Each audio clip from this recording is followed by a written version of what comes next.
अमीर ससुराल के आगे गरीब मायके की कोई इज्जत नहीं। आज घर के बाहर रिश्तेदारों और पड़ोसियों का जमावड़ा था।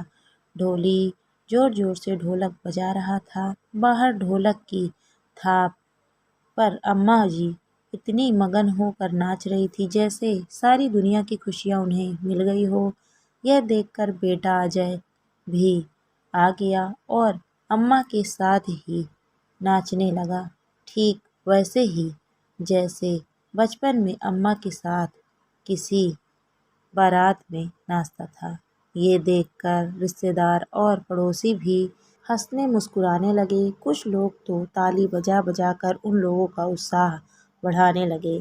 आज कितने दिनों बाद इन्हें खुश देखा है। आखिर इतनी खुशी की ही बात थी। अजय की शादी के पूरे 10 साल बाद उसे संतान की प्राप्ति हुई थी।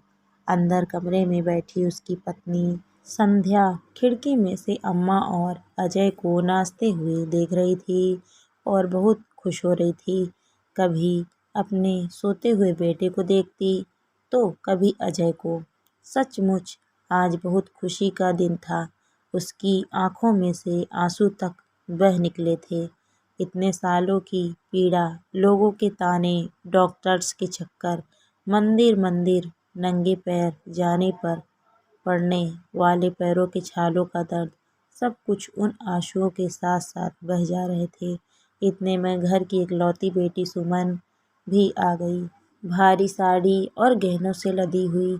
वो अपनी कार से उतरी तो माँ और भाई को इस तरह नाचता हुआ देखकर वो वहीं बाहर खड़ी हो गई। लेकिन एक बार फिर उन लोगों के साथ उसने जाकर नाचना ठीक नहीं समझा। आखिर वो उसकी शान के खिलाफ था। बचपन में तो वो भी अपने भाई और अम्मा के साथ खूब मस्ती करती थी, लेकिन जब से उसकी शादी बड़े घराने में हुई है तब से उसका दिमाग भी आसमान पर ही रहता है। उसे ऐशो आराम की ऐसी लत लगी है कि अपना मध्यवर्गीय मायका गरीब लगने लगा और यहाँ उसे कमी ही कमी नजर आती। यहाँ तक कि मायके से मिली विदाई भी उसे कम ही लगती। हर बार कुछ न कुछ कमी निकाल कर ही जाती। तभी किसी रिश्तेदार ने सुमन से पूछा, अरे सुमन बेटा, तू आज कुआं पूजन पर आई है? तू तो घर की बेटी है, तुझे तो पहले ही आ जाना चाहिए था।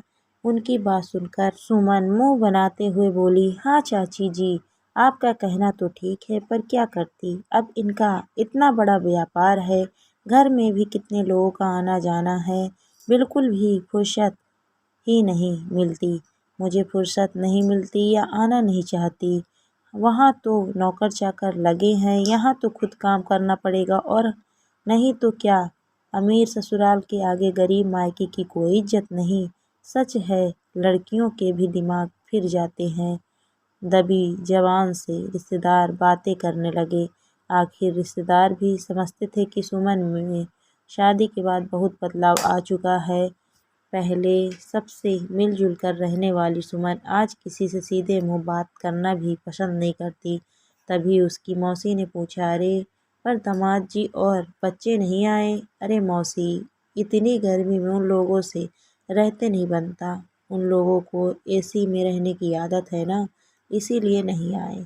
सुमन अपनी साड़ी के पल्लू से खुद को हवा करते हुए बोली, खैर जैसे तैसे सारा कार्यक्रम निपटा। रिश्तेदार खा पी कर बच्चे को आशीर्वाद देकर अपने अपने घर रवाना हो गए। इधर सुमन भी अपने ससुराल जाने की तैयारी करने लगी तो उसने कमरे में जाकर अपनी भतीजे के हाथ में एक लिफाफा रख दिया। फिर उस लिफाफे को उठाकर संध्या के हाथ में देते हुए बोली, भाभी ये लिफाफा आप संभाल कर रख लो, पूरे 5100 रुपए है इसमें, इसके फूफा जी ने इसके लिए भेजे हैं। संध्या ने वो लिफाफा सुमन के हाथ में से लेकर अपने माथे पर लगाकर अम्मा के हाथ में दे दिया। इसके बाद सुमन ने अपने साथ लाए हुए बैग को संध्या को देते हुए बोली, इसमें मुन्ने के 5 जोड़ी कपड़े और खिलौने हैं, ये मेरी तरफ से इसके लिए। दीदी आपने बहुत खर्चा कर दिया, संध्या ने कहा तो सुमन बोली, ससुराल खूब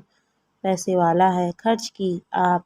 अरे मेरा ससुराल फिक्र ना करो, उसकी बात पर गौर न करते हुए संध्या ने अजय को इशारा किया तो अजय ने अलमारी में से सुमन की विदाई निकाल कर बाहर रखी। दीदी आपकी विदाई है, एक बार देख लीजिए, संध्या ने कहा तो सुमन ने बड़े गौर से हर एक सामान को उठा उठा कर देखा। फिर बोली, ये क्या दे रही हो भाभी? अरे बेटा हुआ है आपको, और वो भी पहली संतान। मेरे ससुराल वाले क्या सोचेंगे कि आपने मुझे ये दिया है? अरे ऐसे कपड़े तो हमारे यहाँ नौकर को भी नहीं देते। उसकी बात सुनकर संध्या ने अजय की तरफ देखा तो अजय ने कहा, कैसी बात कर रही हो दीदी? आप 11,000 नगद, चांदी की भारी पायल, आपके 11 जोड़ी कपड़े, जीजा जी के कपड़े, आपके बच्चों के कपड़े, आपके ससुराल वालों के कपड़े, मिठाइयाँ, सब कुछ तो है। क्या कमी रह गई इन सब में? मेरी जितनी हैसियत थी उससे बढ़कर ही दे रहा हूँ, फिर भी आपको कमी लग रहा है। उसकी बात सुनकर सुमन मुंह बिगाड़ते हुए बोली, हाँ बहन बेटी को देने के नाम पर ही तुम्हारे पास कमी हो जाती है।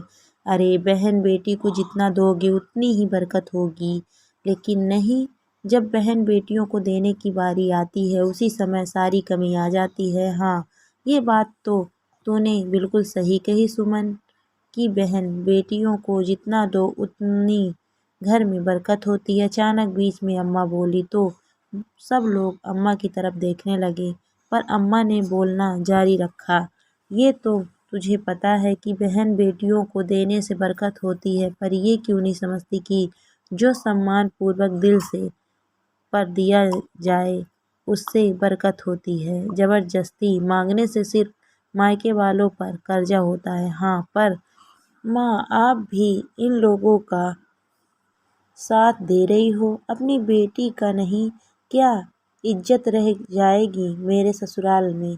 अरे तो तेरी इज्जत के पीछे अपने बेटे को कर्ज में डुबा दूं? बेटी को क्या दिखता नहीं है कि उसके मायके में भी खर्च हो रहे हैं? कम से कम तेरा भाई तेरे लिए इतना कुछ तो कर रहा है, उसका सम्मान कर। तेरी दिखावे की जिंदगी के चक्कर में मायका खत्म मत कर। अम्मा ने भी दो टूक जवाब देकर बात खत्म कर दी और इशारे से अजय को सारा सामान उसकी गाड़ी में रखवाने के लिए कह दिया। आखिर सुमन भी पैर पटकती हुई वहां से चली गई। तब संध्या अम्मा से बोली, अम्मा आपने बेवजह ही दीदी को नाराज कर दिया। आखिर बेटी अपने मायके वालों से ही तो आस करती है। देख बहू, बेटी तो मेरी ही है ना, उसे भी सोचना चाहिए कि उसके मायके में अभी कितने खर्च हो गए हैं। दूसरा, जितनी हमारी हैसियत थी हमने उससे बढ़कर ही दिया है, तो उसे सम्मान पूर्वक लेना चाहिए था, पर नहीं, वह तो बैठकर 10 कमियां निकाल रही है। होगी तो होगी अमीर अपने ससुराल में, यहाँ तो वही मिलेगा जो हमारी हैसियत होगी। आस उतनी ही करो जितना सामने वाले में दम हो। अब तू उसका पक्ष मत ले और आराम कर। आखिर अम्मा ने भी बात को वहीं खत्म किया।